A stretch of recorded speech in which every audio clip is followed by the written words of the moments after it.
Welcome to the I Worship Steelers show. This is your host, Yusuf Cawthorn, aka LIGHTSKIN U of LIGHTSKIN Television. I had this show 2009 to 2011, I believe. So it's been about 11 and a half, almost 12 years since I've had a show. I'm back on YouTube. I didn't understand YouTube too well right then. I shouldn't have ever quit. Monetarily, I could be so on top right now. But I'm back. I got the heart for it now. We're going to cover the offseason of the Pittsburgh Steelers, the 2023 offseason, free agency, the draft, of course. We're in the path of the draft process right now. Where should we start? Let's go with off-season moves as far as additions, subtractions. Let's get into the math of this whole thing. We had so many prospects that we were looking at in the combine. Excuse me. In the combine, pro days, and what have you. We've had many team visits, player visits to the team so far. I look forward to a lot of the new additions that we're going to bring in. But usually during the offseason of the Pittsburgh Steelers, you see a not too much subtraction and a little bit of addition. But we're under a new regime now. We're no longer under Kevin Colbert. The regime now is Omar Khan and Andy Weidel. They're like a two-headed monster, two-man team. And I like the way that they kind of complement each other as far as scouting and making moves. We've got like a whole new rebuilt front office. The roster has changed a lot, but not too much. We still have our main stars, our main players. The players that can get us a winning record every year are still intact in place. But the thing that probably upsets and frustrates a lot of us Steeler fans every offseason is that we don't, as far as additions, we don't bring in the heavyweight additions to the team. And at the same time, we do a great job of maintaining the players that we really need. But it's like it kind of balances out. We really don't get ahead, and we don't decrease in talent either. It's just we just stay at that even kill 9 to 12 win season type thing, and a lot of it has to do with talent. We never really got the talent in the last 10 years or so to put us over the top. If we had a powerful offense at one time with the Antonio Brown, Martavis Bryant, Juju on the team at the same time with Le'Veon Bell and James Conner, the offense was great, but the defense started to decrease and get old a little bit. If the defense started to get strong the last couple of years, then the offense was damn near not even potent at all. You know what I mean? You can't put everything on Matt Canada. But long story short, I like the off-season moves that we have made. I don't have any notes in front of me. I could get them out. But the addition of a Landon Roberts, inside linebacker, from Miami to Washington, inside linebacker, Chase Holcomb. These were two big additions because these guys are thumpers. Probably a little bit better than our previous inside linebackers in coverage. And definitely better run stoppers, more physical, cover more ground. Not the hugest guys, but not small inside linebackers at the same time. They bring a lot of energy, fun, intensity.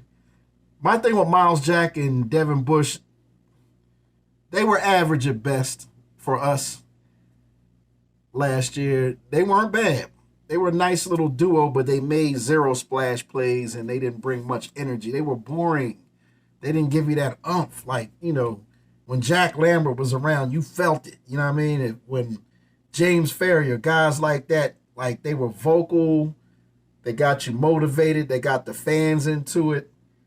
Even Ryan Shazier, as quiet as he was, his play showed on the field. He was all over the place. Move with reckless abandon. You know what I mean? But seems like Jack and Bush, because they're injury prone, they try to play it safe and they don't use their body much. They just good tactical tacklers, but they just, I don't know. They didn't give us what we needed. They're fine starters anywhere else. And unfair to Miles Jack, he started his career at Jacksonville as a great outside linebacker and a damn good inside linebacker, but him going inside took away from his splash play ability in his prime, and I think that hurt him. I'm going to tell you what, I wouldn't mind bringing Miles Jack back after the draft if we didn't attain the inside linebacker of our choice in the draft or someone that can help us right away plug and play. I'd try to bring Miles Jack back for like $4 million. Take it or leave it type thing. Or even sign him to a 2-year deal worth $4 million, maybe $7.8 million over 2 years if he'll take it. I mean, he probably still thinks he's in his prime because he's under 30, but realistically, what you see out of Miles Jack is what you're going to get, a solid 100-plus tackler who's not going to ever have 3 interceptions, 3 sacks, and 2 fumble recoveries in the same season anymore. He's just a guy who may not get you 1 sack, he may not get you an interception, a forced fumble, or a fumble recovery, but he's going to get you 110 to 130 tackles a year. He's a good complementary inside linebacker, but I don't think he can anchor a great defensive front, a great defensive front seven. So with that being concerned, I'd love to have him back as a nice 3-man rotation with the best 2 men win, but if they can't pull it off, I understand. But he was not a bad inside linebacker. He just didn't. For the money we were paying him, it was ridiculous. It wasn't worth it. It would only be worth it if the offense was so great. The offense, I meant to say what I said, was so great that he'd be that one piece to help hold us together on defense and put us over the top to win the Super Bowl. But we can't build a defense around Miles Jack. But he can be a great part of a great defense, if that makes any sense. But now on to the other off-season moves. Of course, we got those 2 inside linebackers because we cut Miles Jack, refused to re-sign Devin Bush.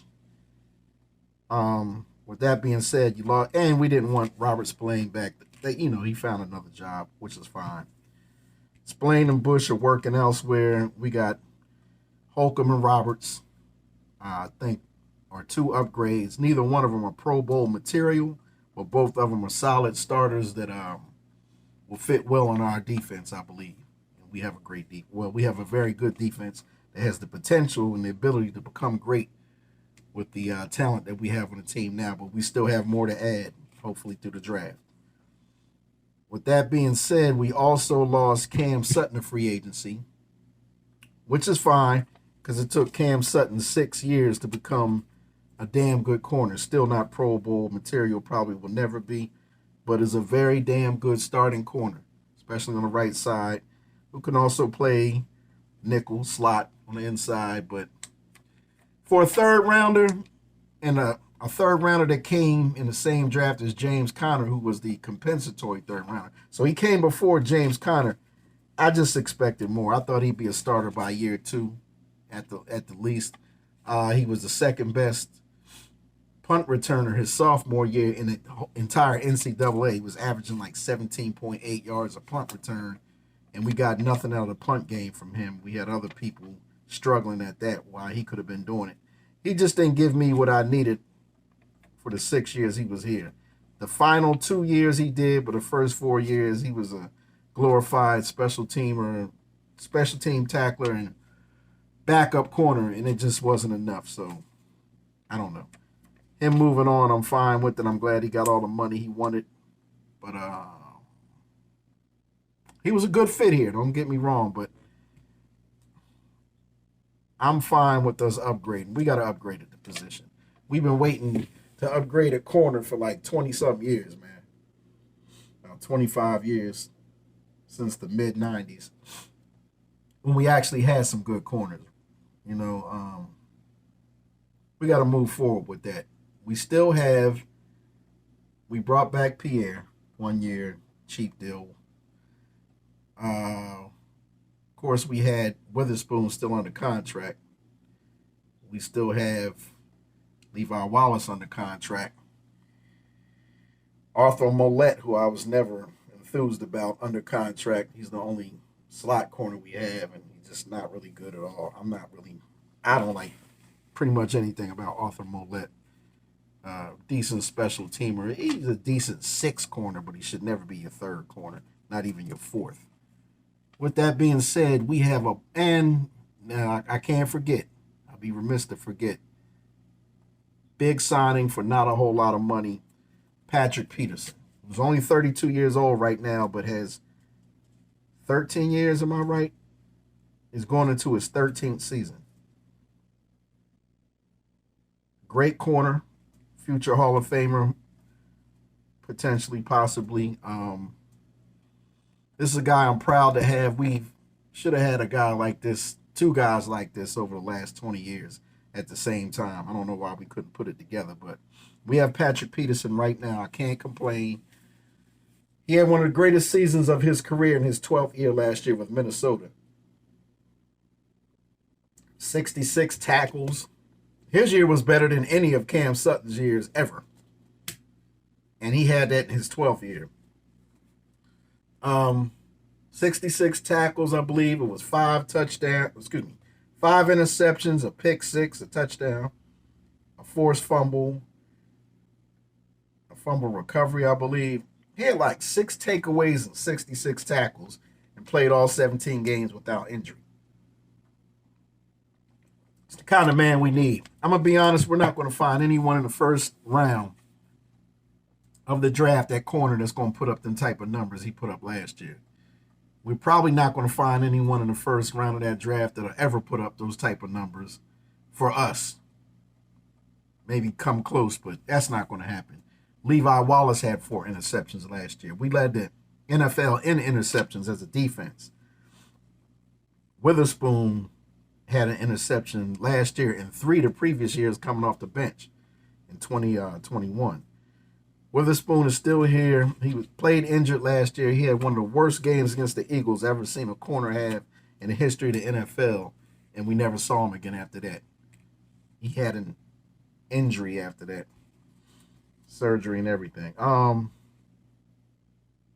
He's a solid backup left cornerback. If he had to start due to injury, he can hold us down for a few weeks. Maximum. I don't know if I feel safe with Witherspoon as a starter on the outside every down, week to week, but he's a solid backup for the money that we're paying him for 1 more year. It's like $3 or $4 million. It's nothing.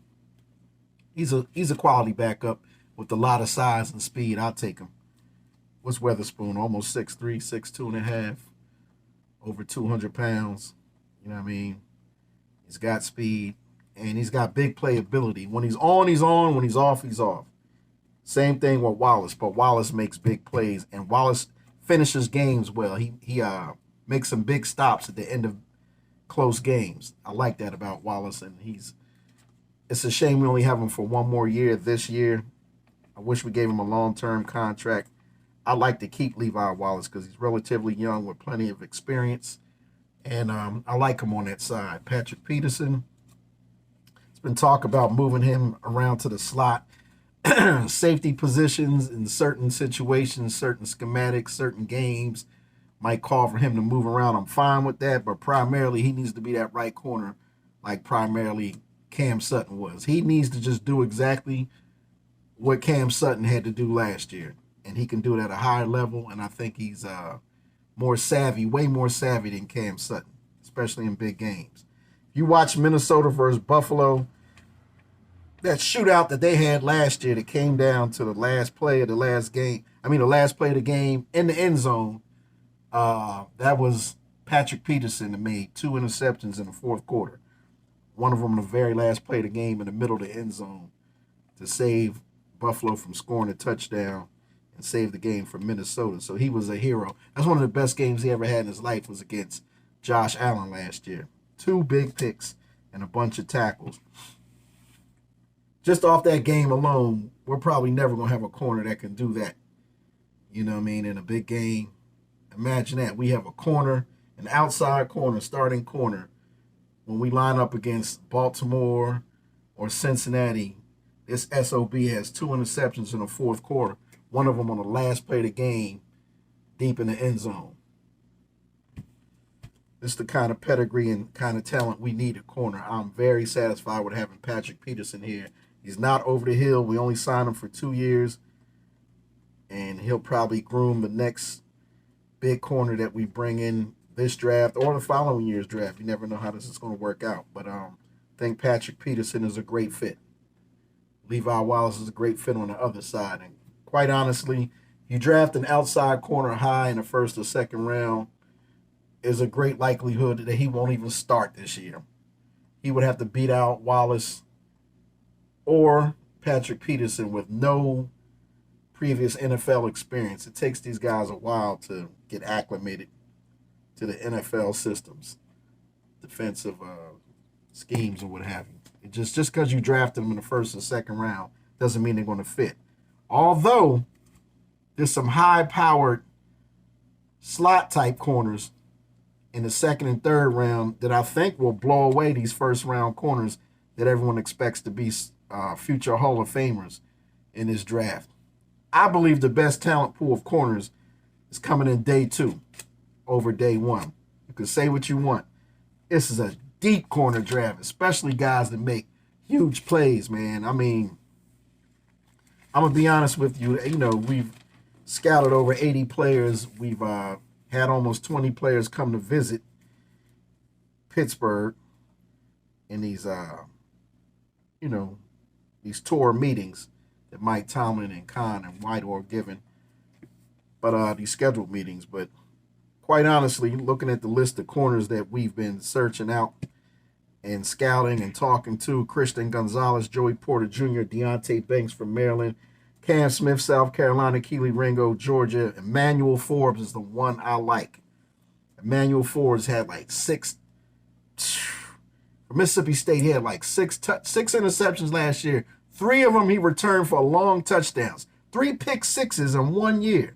This guy's got 14 interceptions and 5 touchdowns in his time in college at Mississippi State in the SEC. And he's 6 foot. 6 foot, about 180. Guy's got speed, big playability, and plays that slot. That's the kind of guy we need. We don't have to waste the first-round pick on a corner that's not going to get 1 damn interception next year. And more than likely, the guys that we take probably will struggle and sit the bench and will not. Is 65 snaps per game on defense on average. 65 to 67 snaps on offense and defense. You know what I mean? Respectively. And to get 50% of the snaps as a non-starter is hard to do at outside corner. If you get 33% of that, that means you only line up about 22 times per game. 21, 22 times per game. To draft a guy in the first round is just going to sit behind Levi Wallace anyway and not be able to play the slot and, and get acclimated and make him a valuable member of the defense is, to me, is borderline silly. It'll probably be done anyway. I'm going to hate it if we draft the guy in the first round at cornerback, outside starting cornerback, and this son of a bitch only plays 20 to 28 plays per game. I can't. I'd rather us go in the second or third round and get one of these top flight slot corners or guys that played outside that can also play inside, that have big playability, bigger playability than these first rounders, that hit harder too, make bigger tackles. I'd rather have one of those guys in day 2 of the draft and have them get 70% of the snaps, you know what I mean, instead of 30% or 35% of the snaps as a backup outside corner. I'm not building for the future. I want to win now, and I want the high draft choices to not set the bench a year or two. I want them to play now. You can learn from Patrick Peterson and play with him instead of sit behind him and learn. It's not helping nobody. It's going to be the same thing as this Cam Sutton situation, waiting 4 years for him to become a starter, only because you let Steven Nelson walk. You know what I mean? But this time it'll be a first rounder sitting the bench for years. I can't do it. I don't want to see it. Clark Phillips, they like him a lot. Outside and inside. Eli Ricks, slot. Jalen Jones, Garrett Williams, Syracuse. Darius Rush, the other South Carolina corner. Possibility you could draft both of them. You never know. Julius Brents, they like him a lot. Kansas State. They like the safety Brian Branch because half of his reps at Alabama, he was playing a slot role. Decent, strong safety, plays free safety also, a slot role. But there were really 3 starting corners, and they're all in this draft. There's 3 guys in this draft from Alabama that played significantly in a starting role at Alabama last year. With that being said, it's like Jordan Battle is one of them. With that being said, Brian Branch might not be an every down dude his rookie year. I'd like to have him, but I don't want to fool with him. The more I think about it with the 17th pick, I don't want to do it because with the addition of Keanu Neal and KZ, the poor guy might be sitting the bench. I'll be so mad if we draft this guy at 17 or 32 and he's averaging 15 to 25 snaps per game and Arthur Mollett is still averaging 30 to 40 snaps a game. And KZ is getting the same, and Keanu Neal's getting the same, and this guy's like getting the least amount of snaps. I'll be so pissed. I just don't want to run into that situation. We can probably satisfy needs at another position early in the draft at 17 and 32 than to take than to waste time taking one of these guys that you don't even want to play right away. I want some plug and play players with the first 3 picks, 17, 32, and 49. We covered corners. Let's go on to the safeties. We're looking at Brian Branch, Antonio Johnson, the other Johnson kid from the Iowa State. A.J. Johnson, is that his name? We got Jamie Robinson, Florida State. Jordan Battle, Alabama. Free safety that can also play strong. J.L. Skinner, Boise State. My man, Jair Brown. That's the one I really want in the 3rd round or 4th round. I hope he slips to the 4th. Jair Brown. I'm a Penn State fan. I really like this kid. He's got everything we need, man. He's a free safety that can play strong safety, man. I'd love to have Jair Brown, not have to waste a high pick on a safety that won't play. Jair Brown could, by the middle of the regular season, actually be starting at strong safety. Quite a possibility. You know what I mean? But with Keanu Neal there, as much as we want him to be some type of dime backer like he was last year for Tampa Bay, they treat him like he's an old guy. Keanu Neal's relatively young, man. He's in his 20s still. I'd have Keanu Neal at strong safety and stop playing around. You know what I mean? He's made the Pro Bowl there before with the Atlanta Falcons in his younger years. I would really like to see Minkah Fitzpatrick free safety, Keanu Neal starting at strong safety no matter what rookie we bring in. Have KZ as the backup free safety and the 3rd safety and 3 safety looks, and a possible backup strong safety in situations where the schematics call for that.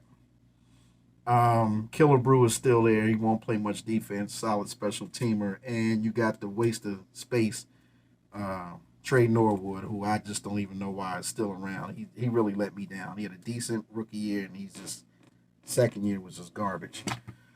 We've got 5 corners on the contract now. 5 safeties.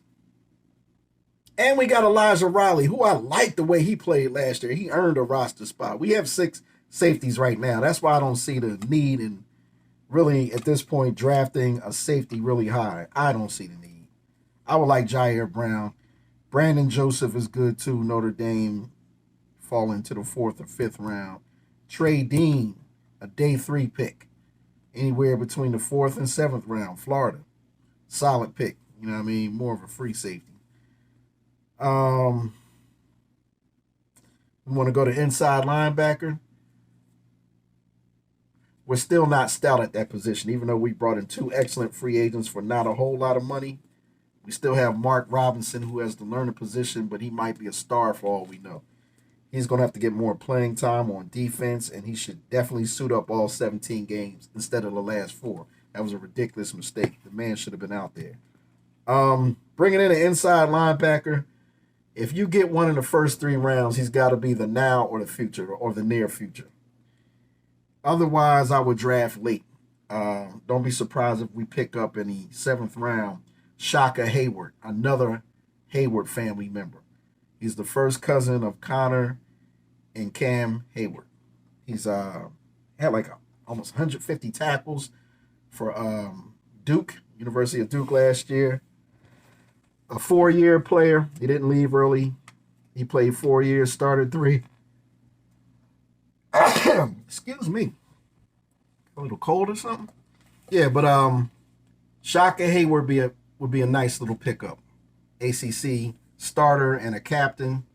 Very physical, big, no speed whatsoever, but he's like 6'4". Big old dude. 6'4", 240, 250, something like that. Shaka Hayward would be a nice late round pick. Just for depth.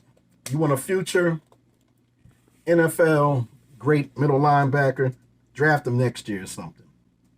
To be honest, you want a high inside linebacker pick, it'll be a shame to go get one in the first or second round, and the poor guy is not even going to start over Elandon Roberts because Cole Holcomb is starting. Roberts will probably beat out any, just with the experience he has and 128 tackles last year. Let's be honest, Roberts will probably play better than any of these inside linebackers you're bringing early. All of them will sit the bench the first year.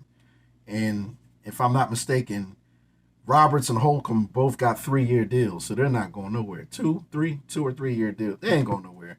They're the starters. It is what it is. You can draft for the future, but don't draft too high and have the guy sit in the bench for 2 years straight. That would be horrible. But if you're going to go that direction, Drew Sanders would make a lot of sense. A guy who's playing inside linebacker that started as a great pass rusher on the outside.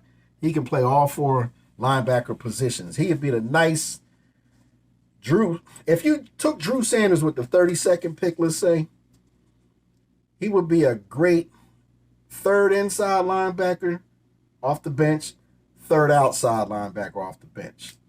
Let me see his size, man. Let me look up Drew Sanders. I got 2 magazines. One's better than the other. I always like Athlons every year because it gives you individual statistics of players. It'll give you the career statistics, if you can see that, and the write-up on the guys. You know, the weaknesses, their strengths. There's also Lindy's. You see them. You see Lindy's a lot in supermarkets, in their book section. Expensive magazine, but they're off on a lot of things. Not as descriptive and doesn't give as much info on each player expected to go in the draft as an Athlons would, or Pro Football Weekly, or Street and Smiths, or Stills. Stills is the best, but you can hardly find it. You got to get it online. Stills' Guide to the Draft is probably the best. But long story short, Drew Sanders would make a lot of sense to me. I know they really love Trenton Simpson because he's an athlete. What's the other guy that plays outside that they would think about moving? Nolan. The Nolan kid from, is it Edwards? What's the Nolan kid's name? The guy who acted, Nolan Smith, that acted a fool in the combine, running like a 4.35 or something like that at 230-something pounds. Nolan Smith, an edge rusher. Yeah, these guys are great in the combine. Damn good athletes, but they didn't have great seasons. You know what I mean? At their schools, they were kind of like a part of a great defense on a great team type thing. I don't know how that translates as a Steeler. It might have you on the bench. I just don't want a bunch of early picks on the bench. But we got Noah Sewell, Penei Sewell's younger brother, Oregon. He's a project inside linebacker. Don't think he should go high. He's got a high upside. He'll probably be a guy who'll be good in the pros for 10 years or more. But I don't know what you're getting from him right away. Not very athletic, but very sound inside linebacker. DeMarvion Overshawn. Love this dude from Texas, man. Would not take him in the first round. I probably wouldn't take him in the second. Be a great third round pick. He's all over the place. He's an animal. He'd be a good Steeler. And he'd be a guy who can learn off the bench the first year and earn his position the second year. Ivan Pace from Cincinnati. I like his build. Really strong dude, man. I can see him being a second or third year being a starter on the inside for Pittsburgh. Henry To'o, all these O's. T-O, apostrophe O, capital T-O, another apostrophe O. Toho, the ho-ho, whatever. Henry Toto. Henry T. Alabama, part of a great Alabama defense, very active, makes a lot of tackles in the box like he should. Not super athletic.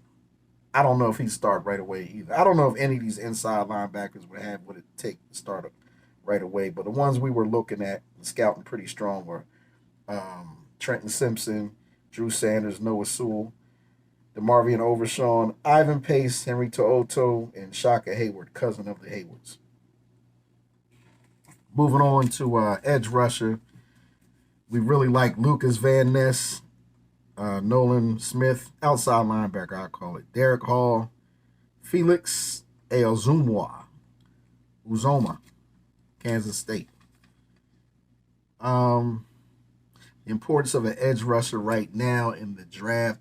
If they're not a 10 sack or more type guy coming out of college, when I say 10 sacks or more, they only play 12 or 13 games in college. So anybody with 7.5 sacks last season or more will translate as a 10 sack guy by his third or fourth year in the NFL, more than likely. That's how I judge it. So if you're a guy who only had 4 or 5 sacks last year and they have you predicted as a first or second round pick, I'm not going for it. That means you're not really going to do anything more than what's our backup right now? Backup on the edge. The guy we got rid of too early his rookie year. Quincy Roche. If you're not going to get Malik Reed, we gave him all that money. That fool had like 1 sack. If you're not going to have 20 tackles off the bench and at least 2.5, 3 sacks, like I'm not.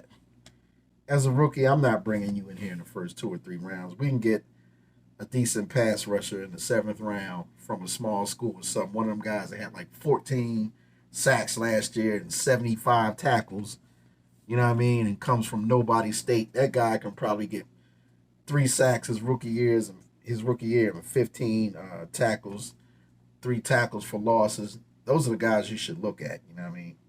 But edge rusher is not a huge need in the draft. That's something I think we can find in free agency right after the draft. Or just put us out of our misery, man. Just work it out with Bud Dupree right before the draft. Give that fool about $5 million a year for 2 years. Just give him like freaking $11 million over 2 years and roll the dice on him, man. We might have a jewel, you know what I mean? He's only about 30. I fool with Bud Dupree for 2 years. I fool with him. I pay him the money and call it a day on free agency. I just call it. I go get Bud Dupree and just get everything else in the draft and let's rock. You know what I mean? Or somebody like Bud Dupree. Not too much money, but you know, someone who'll definitely get you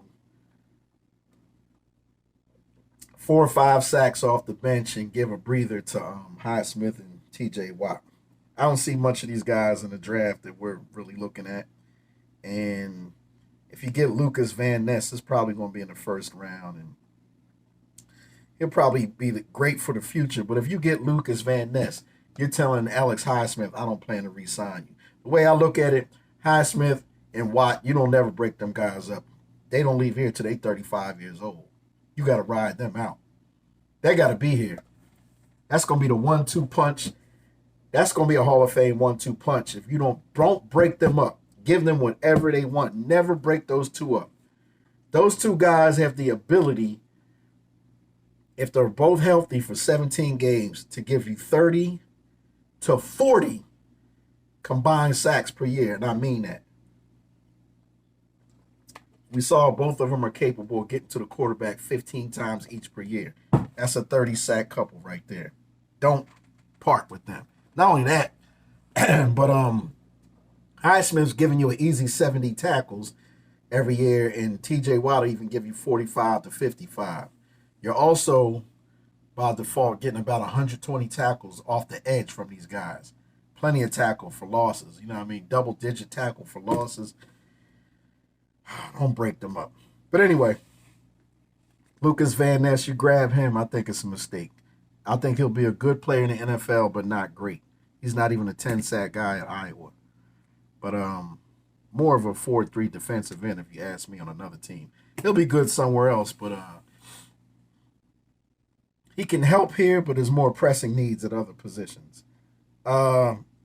Defensive tackle, Brian Brisset, not doing it. Clemson, not impressed. I'm not calling him a bust. I don't think he's all that. I don't think he had a great career at Clemson. I think he had a good year. I'm not fooling with him. We seem to like him. And what's the other guy from Clemson, his teammate? We seem to like both of them. I don't know. Not my cup of tea. That's the defensive tackle. Mike Morris, Michigan, he's all right. They're talking to him. Byron Young, Alabama. Third rounder. Javon Dexter Jr. Javon Dexter. I like him. The team likes him.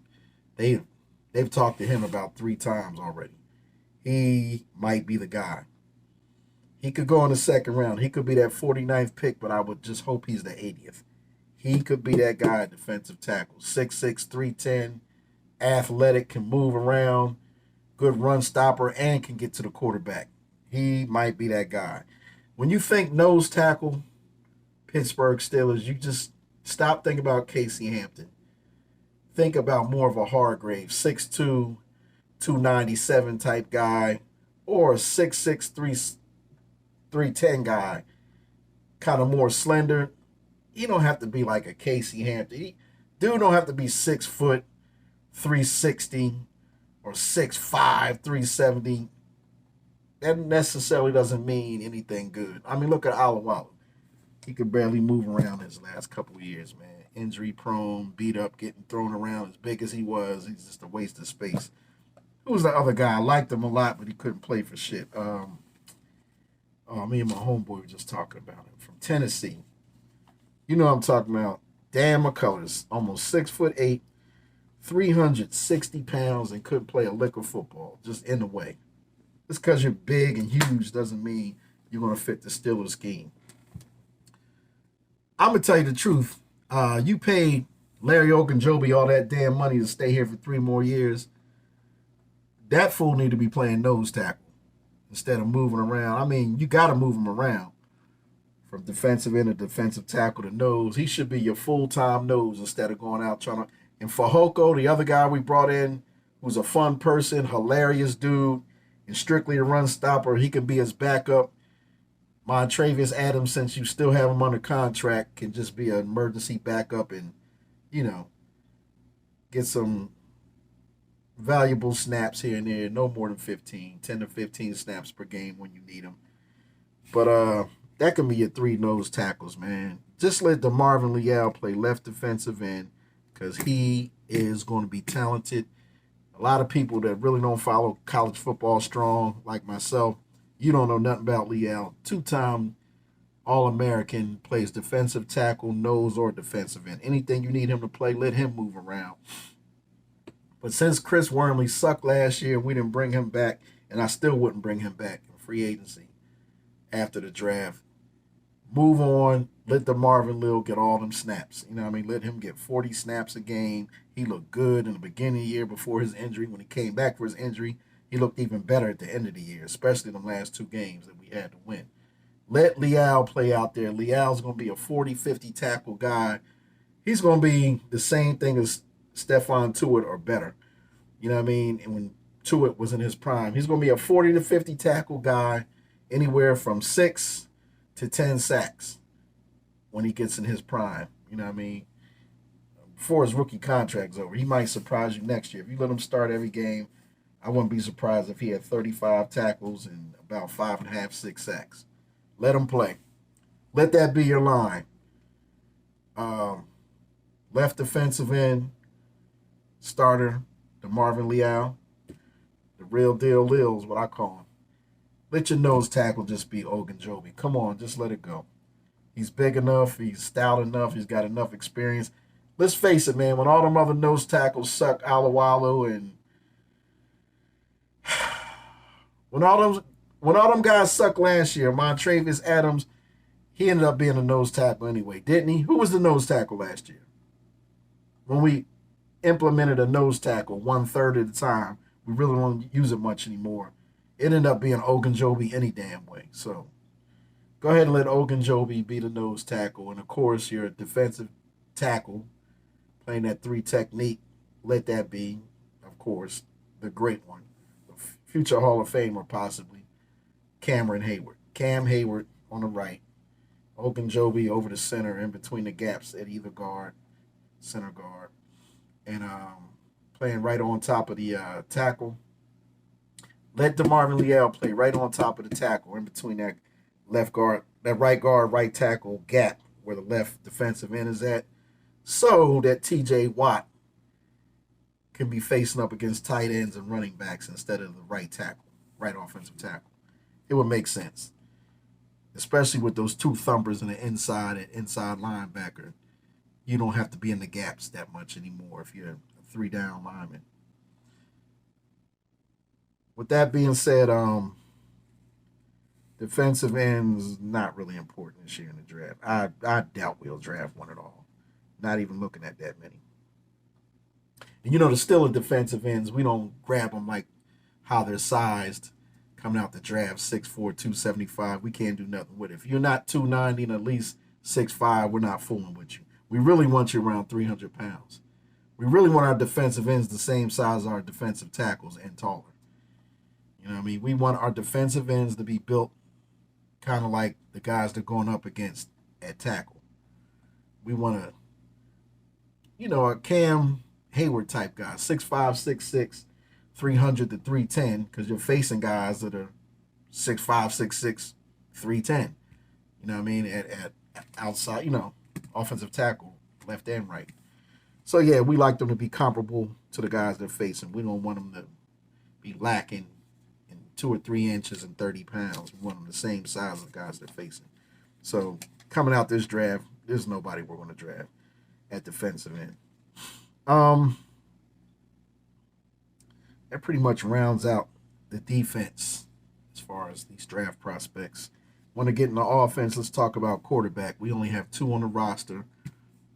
Did not bring back Mason Rudolph, nor was he interested in coming back after being here 5 years and only having 10 starts. Did an admirable job. More touchdowns than interceptions, a winning record, 5-4-1 in his service as backup to Ben Roethlisberger. Did not touch the field last year as a 3rd stringer. He moved on. We still have Trubisky for 1 more year. And we have Kenny Pickett. We have the lowest amount of salary spent on quarterbacks in the entire NFL out of all 32 teams. Realistically, when we go to minicamp, we have to have 4 quarterbacks. And when we go to training camp, we'll have 4 quarterbacks. We have to add 2 quarterbacks. More than likely, it's going to be a journeyman veteran after the draft or an undrafted quarterback and a 7th rounder or 2 undrafteds. One way or another, in the next few weeks, we will have 2 more quarterbacks on this roster, whether you like it or not. Might even have a camp arm, a 5th guy. It'll be there just for the rookies, rookie camp, and then he'll be going after that. I've seen that happen at least 5 times in the last 10 years, where technically a week after the draft was over, we had 5 quarterbacks on the roster, on a 90-man roster, and then by late May, it's back down to 4. In the summertime, August, is still 4. We're looking at Clayton Tune and Max Dugan, and hopefully we've checked out. We did talk to your boy. What's the kid that got locked up for Georgia? Back-to-back championship quarterback. You know who I'm talking about. What's the kid's name? Damn, he's the national champion. How am I forgetting his name? Hold on, let me look it up. What's the kid's name, y'all? The undersized kid with 2 rings. I'm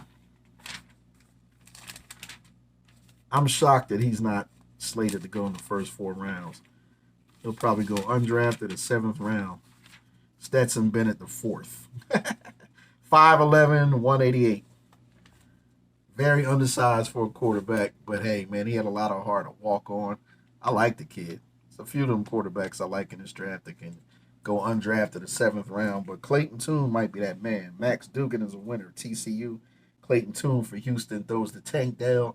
He throws him a bomb every week, and it connects. Clayton Tune got some numbers on him, man. 40 touchdowns and 4,000-something yards.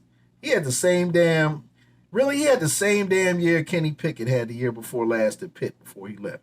Kenny's 5th year was like Clayton Tune's senior year. Same thing, man. Same thing. Smaller type dude, but he can play his ass off, man. He rallies. He's a great rallying quarterback when his team is down. Wouldn't mind having him as a 3rd round project who can end up being a 2nd string quarterback in the future. Wouldn't mind giving him a shot. But Max Duggan is a winner. He wins like every week for TCU. You know what I mean? But he's got the top wide receiver in college too that's coming out in the draft. Probably going to be going in the first half of the 1st round. With that being said, we'll move on from quarterback. We need 2 more, y'all, and it's going to happen whether you like it or not. Don't even argue about it. Wide receiver. Do we want another outside wide receiver? If you say that, that means you don't expect to have Deontay here more than 1 more year, or you're saying George Pickens can't run routes, and you need another big outside receiver that's better than him right now. It's not a bad thing. Just because you like George, would you want someone better than George? Or do you want to get your feelings involved and not get somebody better than George? Which I think is silly about Steeler fans. Once they lock into one player they like, they don't want you to get someone as good or better. No, don't get a better TJ Watt. Why not? Why not have 2 TJ Watts? They're mad because Highsmith played better than Watt last year. But he was hurt. I don't give a shit why. He did. He did. It's a good thing. It's not a bad thing that Alex Highsmith overachieved more than you guys thought he would. I knew he was going to be this type of player when we took him in the 3rd round from Charlotte, because he was 2nd in the nation in sacks and tackles for losses. Anyway, it's not a bad thing to have a bunch of great talent at the same position, especially if they're playing across from each other. But wide receiver. I know all you guys want Jordan Addison because he went to Pitt. I wouldn't mind having him, but I swear to God, I don't want him at 17. I'm going to take a wide receiver with my first pick.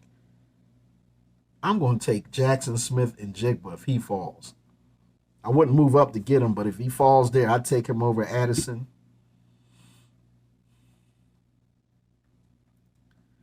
The kid from TCU, I'd take him. He's probably the best deep threat in the in college football. They really like Zay Flowers. I think Dino Tomlin, Mike Tomlin's son, sits the bench behind him at Boston College right now. Zay Flowers, excellent slot receiver. Wouldn't take him with 17. I really don't want him at 32, but I'd take him in a heartbeat at 49 if I got what I wanted at other positions at 17 and 32. A.T. Perry, you got to watch his film, Wake Forest Big Boy. He'd be a solid pick in the 3rd round. A.T. Perry could start for the Steelers on the outside. You really would have to move Pickens or probably Deontay at slot if you brought this guy in. This dude is not coming here to play slot. He's coming here to play some real outside football. He'd be an excellent rookie, too. He can contribute immediately, A.T. Perry. But they really like this Josh Downs kid, this slot receiver for North Carolina. He's good. They like Justin Hyatt and Cedric Tillman, both of the outside receivers, the big boys, the long, speedy guys from Tennessee that catch bombs all day from Hendon Hooker. either one of those receivers be good, but I wouldn't take either one of them in the second round. I'd take him in the third. That Josh Downs could slip as bad as the fourth round. I'd love to have him in the fourth. I like Parker Washington in the fourth.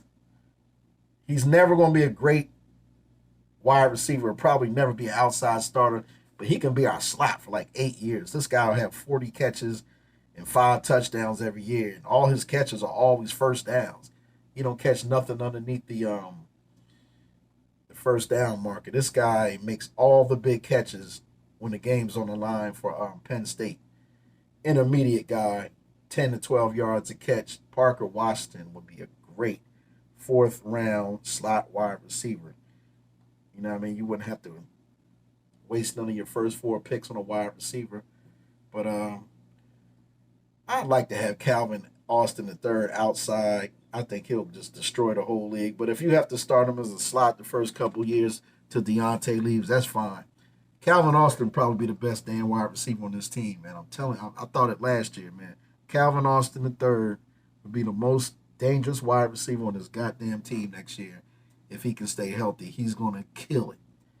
He's going to make Kenny Pickett suddenly look good, really good. But if you add one more wide receiver in the draft, as good as the rest of the ones we have, we can just blow this whole shit up. Or even add a top flight tight end in the first 3 rounds to push Zach Gentry. And worst come to worst, you can still keep Gentry if you like him. I'm not a Gentry fan at all. You know what I mean? But he's a blocker. All tight ends are supposed to be blockers and catchers. Don't even draft them if they can't do both. I tell you what, if you don't want to spend no more money on Derek Watt, I'm fine with it. He's definitely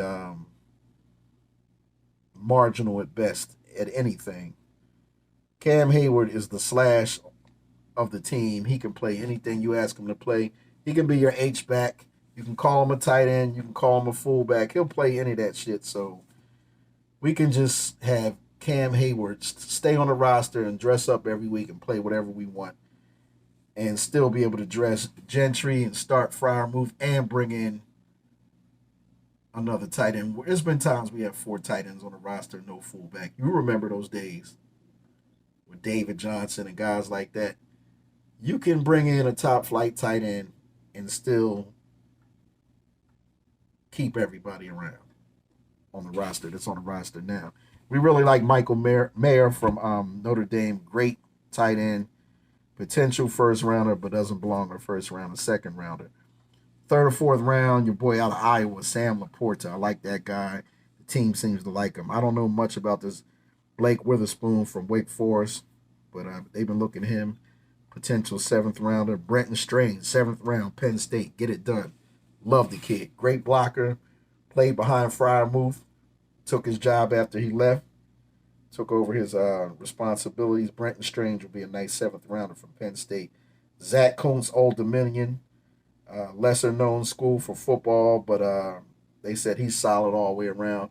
I wouldn't draft him. I'd take him undrafted hours after the draft ends on day 3. You know, I mean, he might be a project that can make the practice team or even push to make that last roster spot at tight end. You never know. As far as running backs, such a deep running back draft, and I think we're going to be too scared to go get one because we drafted so many running backs over the last 10 years, and damn near none of them sons of bitches worked out. Still got, they're not going back for Benny Snell. We had 4 years of him. God bless Benny Snell. I hope he does well in the NFL. He's just not a fit for us. Not anymore, at least. McFarland's still hanging around. He's still on the roster. He might deserve to be the 3rd string back, but I'd like to get better. We like Chase Brown. He's a twin. We like his twin brother, Sidney Brown, as strong safety at Illinois. We're looking at both of them in the mid-rounds. Shake the Brown twins. Wouldn't it be something if we grab one in the 3rd, the other one in the 4th? Sidney Brown as strong safety.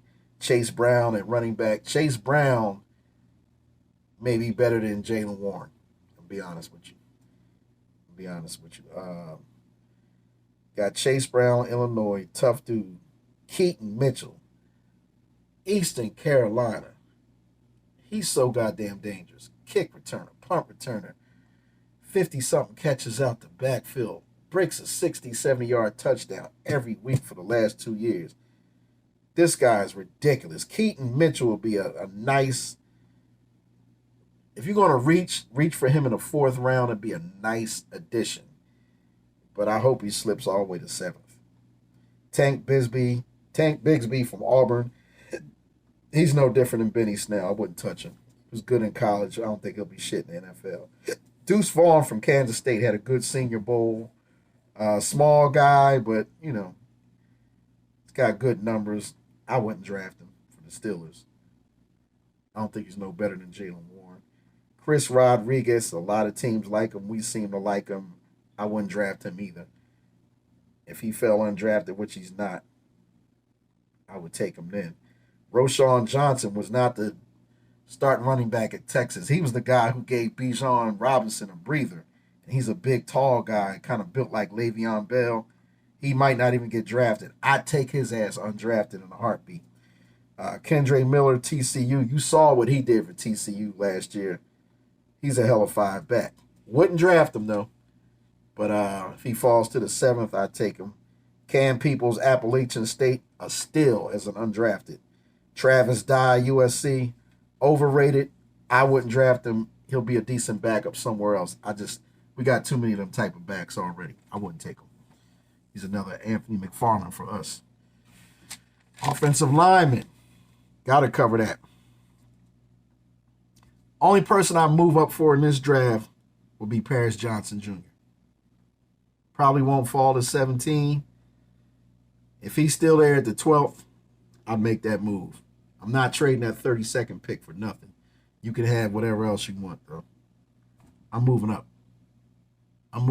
I'll take him.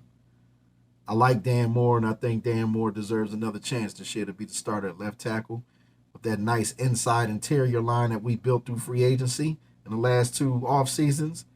I think we're fine. I liked our offensive line last year, rushing for 2,100 yards with these subpar backs.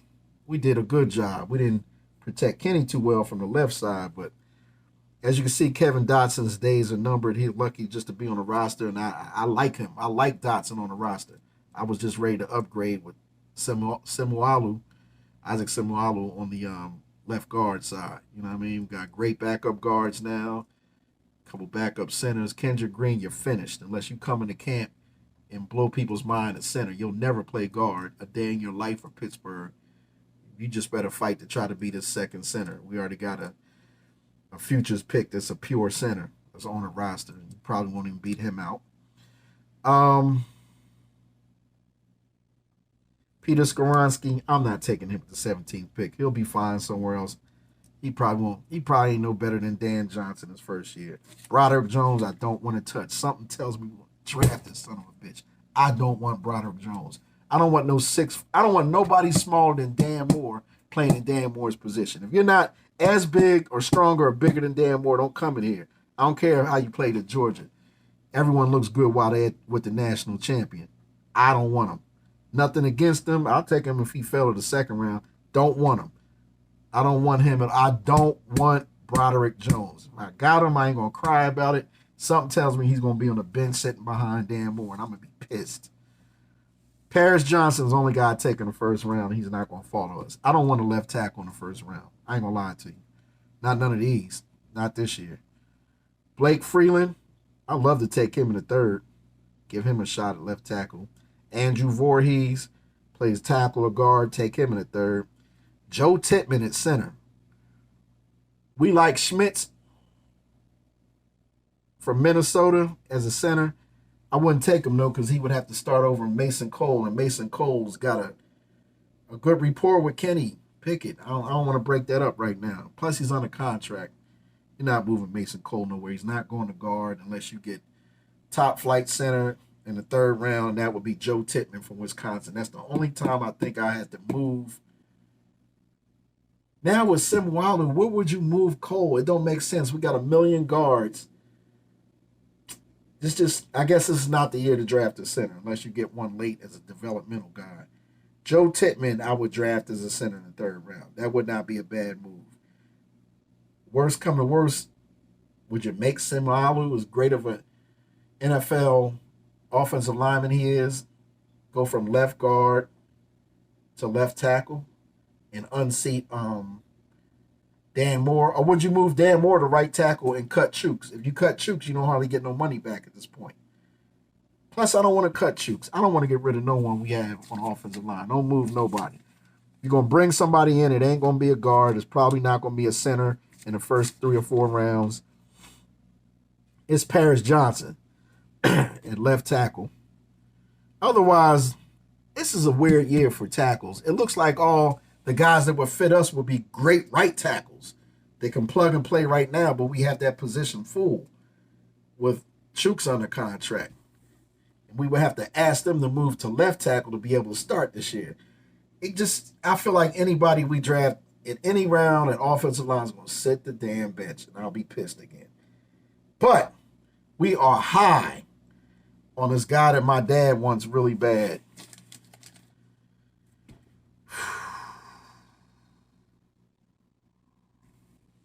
We'll get to him in a minute. They like Dalton Wagner. They like Carter Warren from University of Pittsburgh. Wanya Morris at tackle. They like Jordan McFadden. Wanya Morris, Oklahoma. Jordan McFadden, Clemson. Ola Oluwatumi, Michigan. Tyler Steen, Alabama, overrated. Brett Lang, Minnesota Duluth Small School, Division III. Be a good undrafted guy. Ricky Stromberg, Arkansas. Henry Bainovalu, Washington. What's happening to my voice?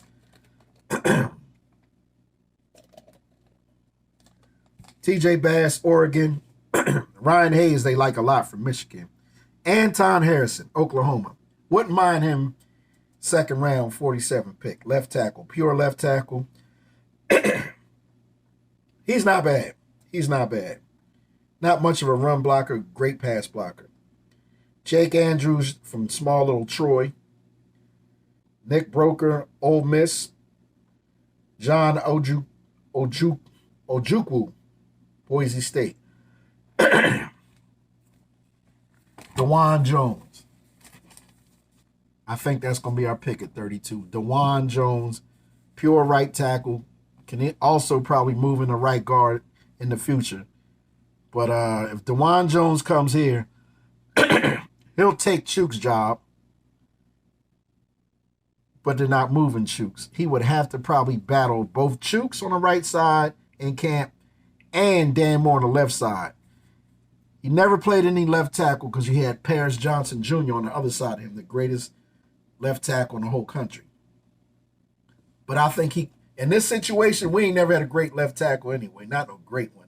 I don't even consider your boy from the military no great one. I don't know. You know what I'm talking about.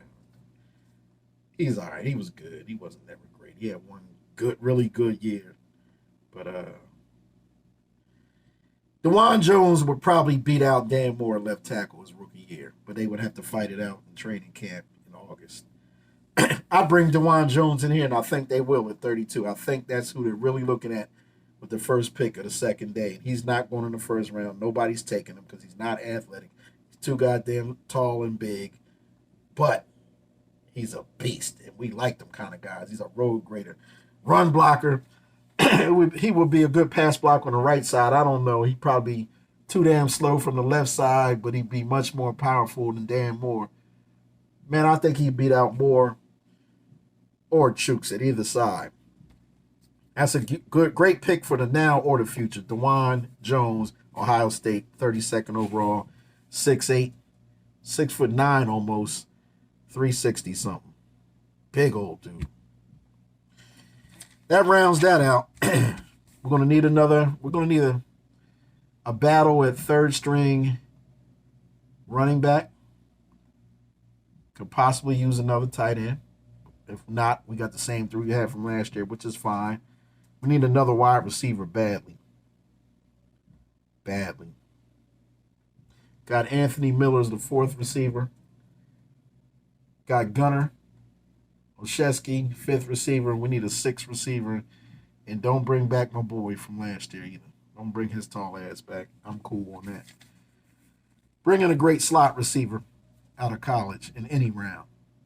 Or a great outside receiver to push Pickens and Deontay be the third guy on the outside, because right now we got 3 slot guys and none of them are proven.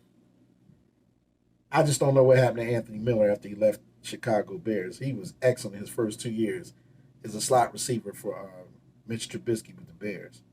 But if he can come back to that form and surprise us, that'd be great. Calvin Austin could come out here and do what we expect him to do. We might not need nothing. But we'd have no wide receivers with any significant amount of size or weight to them. So I wouldn't be mad if we grabbed one of these big guys, 1,000-yard receivers from last year out of college in the 3rd, 4th round. Love to find a sleeper in the 7th or undrafted guy, but we'll see what happens with that. Offensive line, got plenty of guards. We're okay at center, but we don't have any pure centers. Definitely could use another right tackle. Got another one in free agency. But we could use a big-time left tackle, and there's no way around it. I still like to see Dan Moore get his chance, but if we can upgrade in the draft, grab the best available pure left tackle or the best right tackle in the draft and make him a left tackle, we can do better. Find a kicker. I like Harvin, the punter. Leave that guy alone. Long snapper's good. We're good at those positions. We can use one more corner, maybe 2, at least 1. I'd love to have a great pure slot corner, but it looks like we're taking Joey Porter. Let's just be honest. It looks like we're taking Joey Porter Jr. if everything falls the way we think it's going to fall.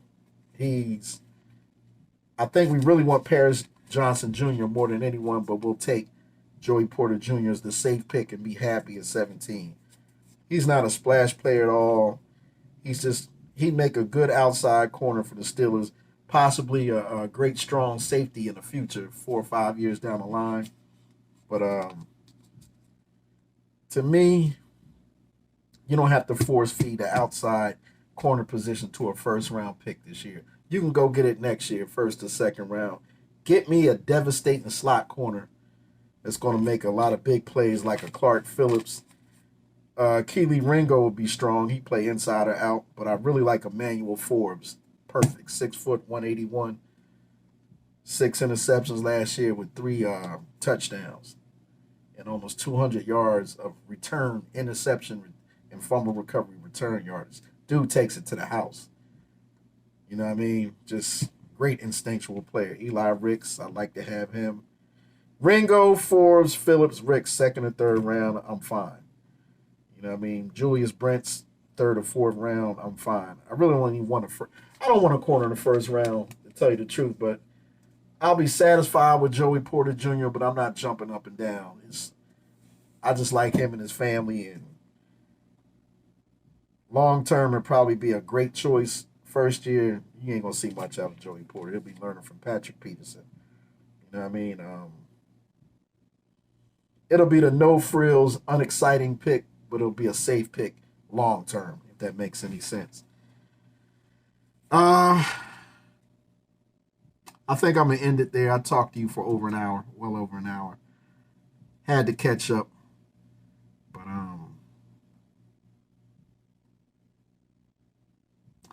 I don't know, man. I think it's going to be one of the most exciting drafts ever. Everyone says that every year, but this is different. Have a new front office, new way of doing things, different way of doing things, potentially, possibly. I just want to see how this all pans out. But we've never had 4 picks out of the top 80 or 3 picks out of the top 50 that I know of. No, we never had it. So this is going to be very exciting to see how we move and what we do in this situation. We've got a chance to really grab 4 or 5 damn good players, maybe 2 or 3 great ones, and 2 plug and plays right away. Enough to win this division and have a chance to be Super Bowl contenders. Now, not in the future. If we have a great draft this month with the free agency that we just had, the great free agency we just had with the little bit of money we had to spend, if Kenny Pickett does his goddamn job, this could be the year. Only if we pull off this draft the way we're supposed to. 5 good players should come out of this draft. 3 damn good ones and 2 great ones right away. That's the way I look at it. If we really did our job, did our due diligence.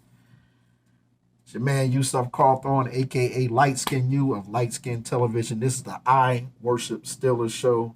I appreciate you all. Thank you.